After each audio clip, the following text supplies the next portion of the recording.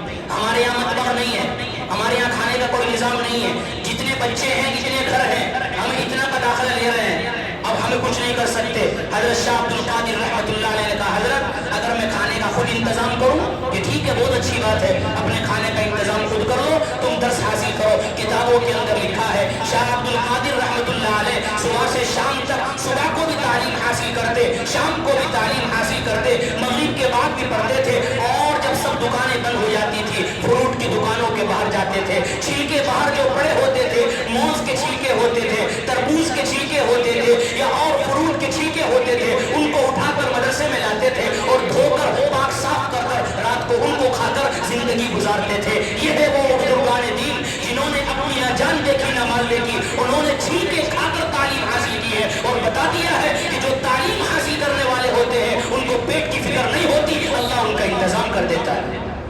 ایسے ایسے لوگ تعلیم حاصل کی ہے. لہٰذا یہ امت کو پیغام ہے اپنے بچوں کو مکتبوں سے جوڑو, اپنی اولادوں کو پڑھاؤ تو عزت پاؤ گے, اولاد کو پڑھاؤ گے تو عزتیں ملے گی, اولاد تمہاری عزت کرے گی, ماں باپ کی عزت کرے گی. اگر ہم نے اپنی اولادوں کو قرآن و حدیث نہیں سکھایا تو ہماری اولاد ہماری عزت نہیں کرے گی, ہمارا گریبان پکڑے گی, ہمارا گریبان پکڑے گی. لہٰذا ضروری ہے اپنی اولادوں کو, اپنی نسلوں کو بچاؤ, اپنی نسلوں کے ایمان کو بچاؤ.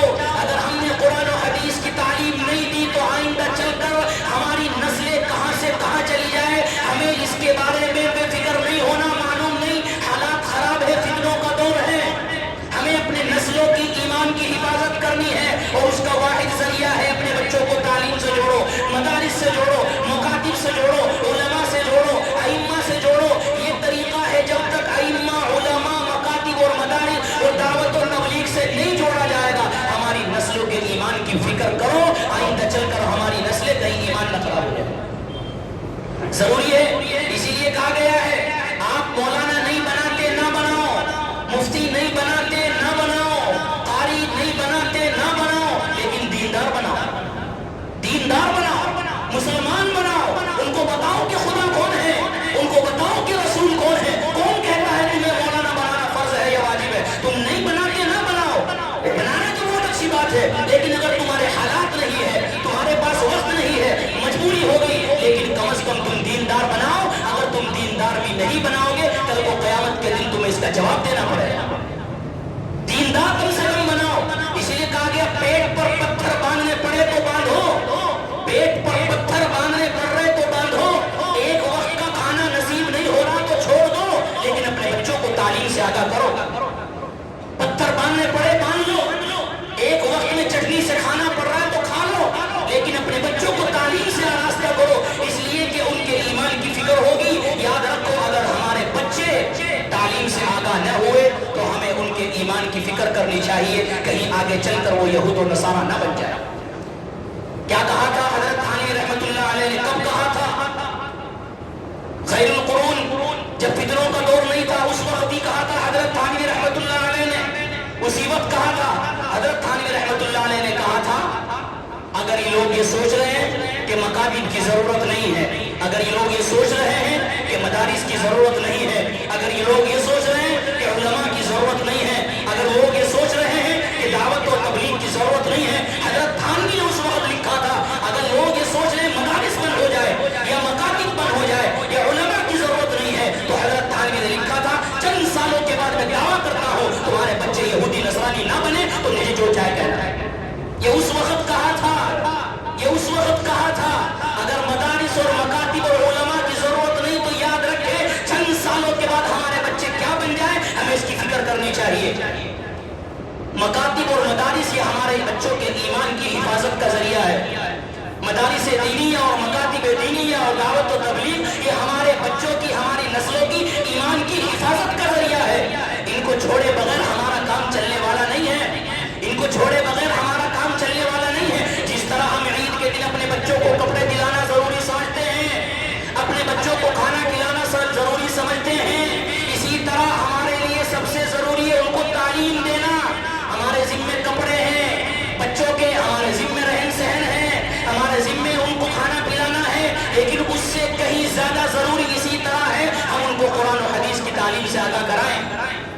اس لیے کسی نے کہا یتیم وہ نہیں ہے جس کے ماں باپ نہ ہو، اصل یتیم وہ ہے جو تعلیم نہ سیکھے، وہ یتیم ہے جو تعلیم نہ سیکھے، وہ یتیم ہے۔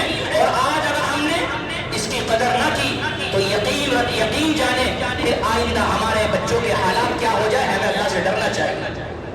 آپ دیکھیں حضرت مولانا سجاد نعمانی دامت برکاتہ العالیہ نے سنایا کہ امریکہ کے اندر، یہ بچوں کے پڑھنے والوں کی بات بتا رہا ہوں، مکتب کی پڑھنے کی عظمت اور مکتب میں پڑھنے کا ثمرہ اور مکتب میں پڑھنے کا نتیجہ کیا ہو رہا ہے وہ چیز بتا رہا ہوں۔ مدرسوں میں پڑھنے کا کیا ہوگا اس سے سمجھو۔ حضرت مولانا سجاد نعمانی نے فرمایا کہ امریکہ کے اندر ایک کرسچن عورت اپنے بچے کو مسجد کے اندر مکتب کے اندر لائی اور اس کو کہا کہ یہاں تعلیم حاصل کر، مولانا سے عالموں سے تعلیم حاصل کر۔ ان امام صاحب نے پوچھا بچہ دیکھا کہ یہ تو عیسائی ہے، کرسچن ہے، یہ کیسے آ گیا؟ ان کی والدہ کو وہاں کھڑی تھی، بلایا کہ تم مسلمان ہو؟ کہ نہیں مسلمان نہیں، ہم عیسائی ہیں، کرسچن۔ کہ پھر یہ تو ہماری مسجد ہے، تم کیسے بھیج رہے ہو؟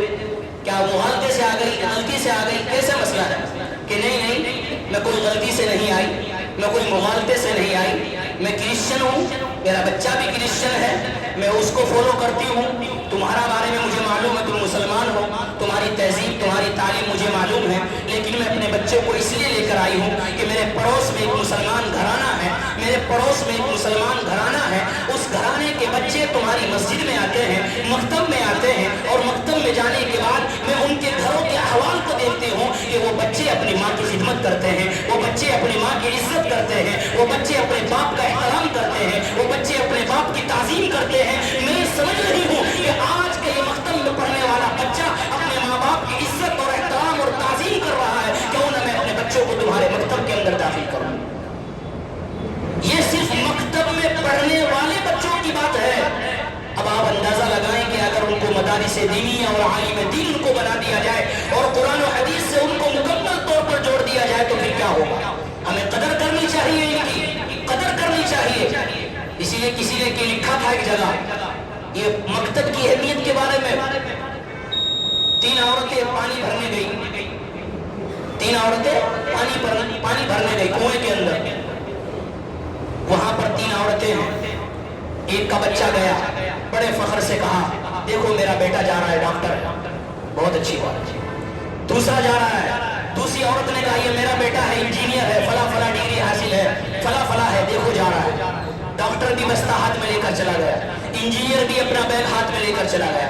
تیسرا بچہ آیا، سر پہ ٹوپی ہے، کرتا پاجامہ ہے، اپنی والدہ کے پاس آتا ہے، پانی کا مٹکا اٹھاتا ہے، لے کر چلتا ہے۔ اس ماں نے کہا میرا بچہ مکتب میں پڑھ کر آیا ہے۔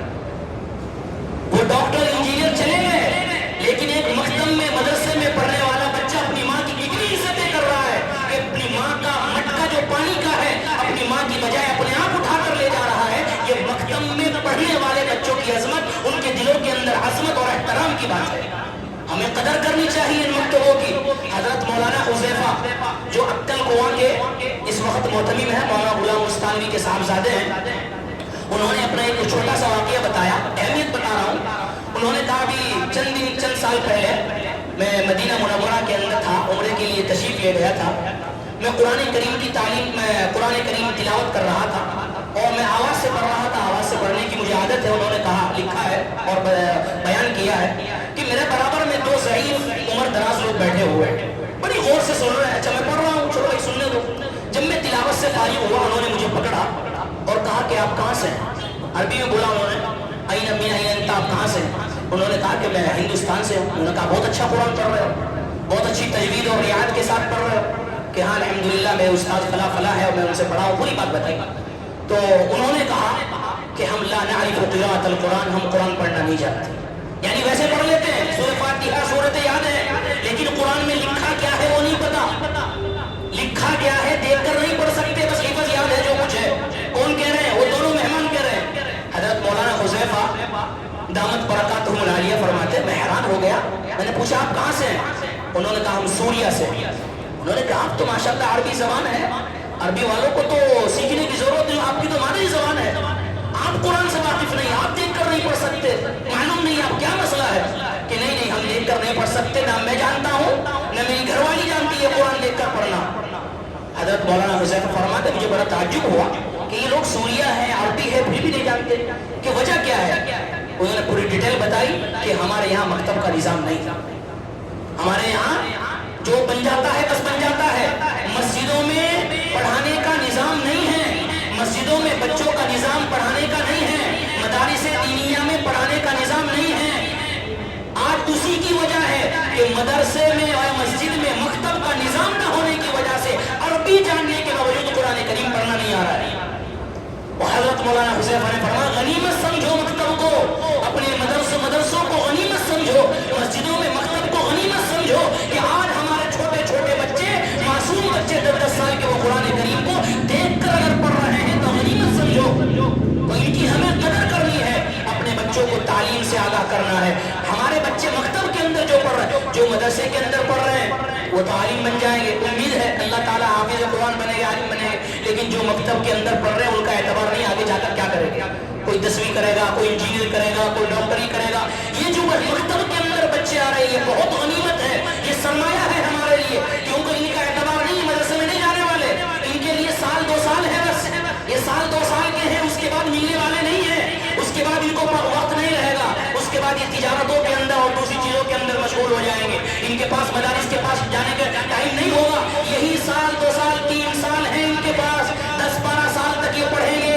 انہی میں جو کچھ کرنا ہے کر لو, انہی کا ذہن بنا لو.